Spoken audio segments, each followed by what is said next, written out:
आरोप नहीं इनके ऊपर, पूरा देश जानता है, मीडिया जानता है, मन के अंदर, दिल के अंदर आर्टिकल लिखे जा रहे हैं। आर्टिकल लिखने वाले भी कहने लगे हम लोगों को, साहब हम तो लिखते लिखते थक गए, अब तो ये स्थिति है लोगों, क्या लिखे? लिखने का मतलब असर पड़ना चाहिए।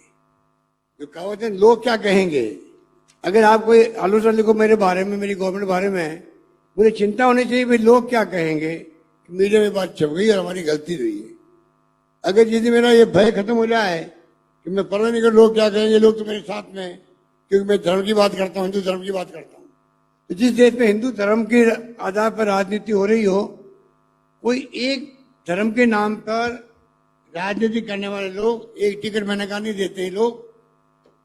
आप कल्पना करो वो डेमोक्रेसी, वहां डेमोक्रेसी है क्या वहां पर? तो राहुल गांधी ने क्या गलत कहा कि जिस मुल्क में धर्म के नाम पे आप वर्टिकल डिवीजन कर रहे हो देश का, और क्योंकि बहुसंख्यक धर्म हिंदू धर्म है,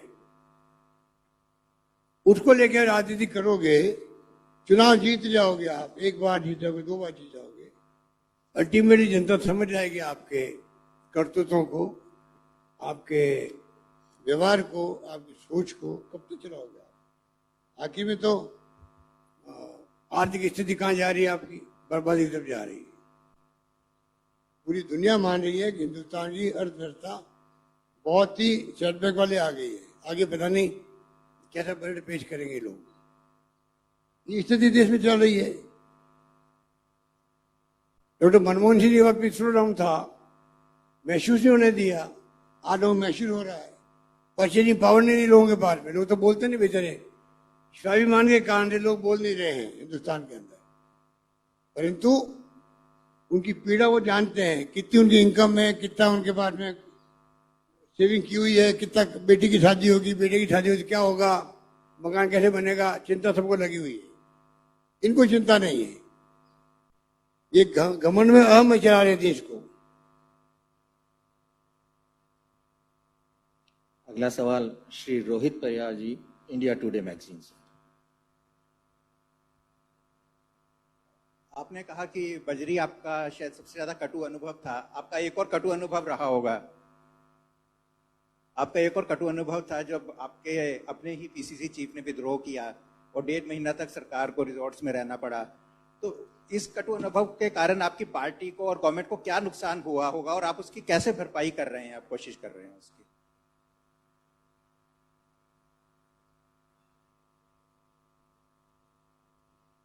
आप तो हमें राजनीतिक क्वेश्चन पूछते हो, वो लिखते हो।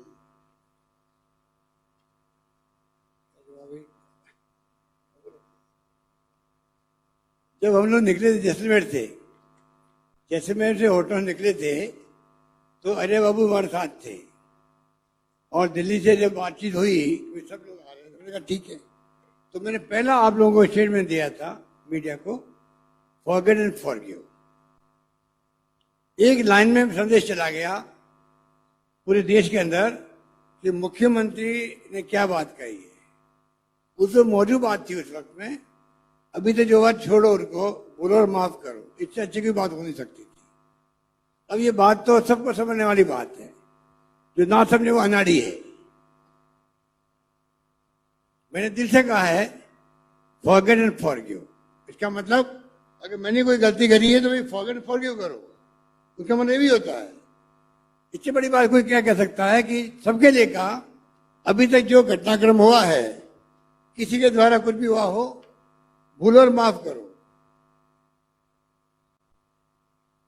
अगला सवाल श्री सुरेश योगी, दैनिक नवज्योति से।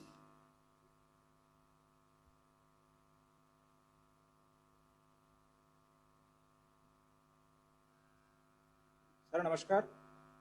सर मेरा सवाल ये है कि जैसे केंद्र सरकार ने जो जीएसटी का 2% जीएसडीपी का जो अभी ऋण लेने की सुविधा दी है राज्यों को, तो क्या इस सुविधा से राज्यों की जो कर्ज की जो स्थिति है, पहले से बहुत स्थिति खराब है, तो ये राज्यों के लिए लाभदायक रहेगी या फिर क्या स्थिति रहेगी?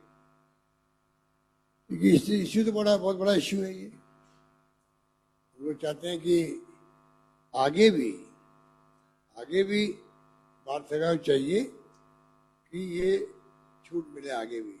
जिससे कि वो अपने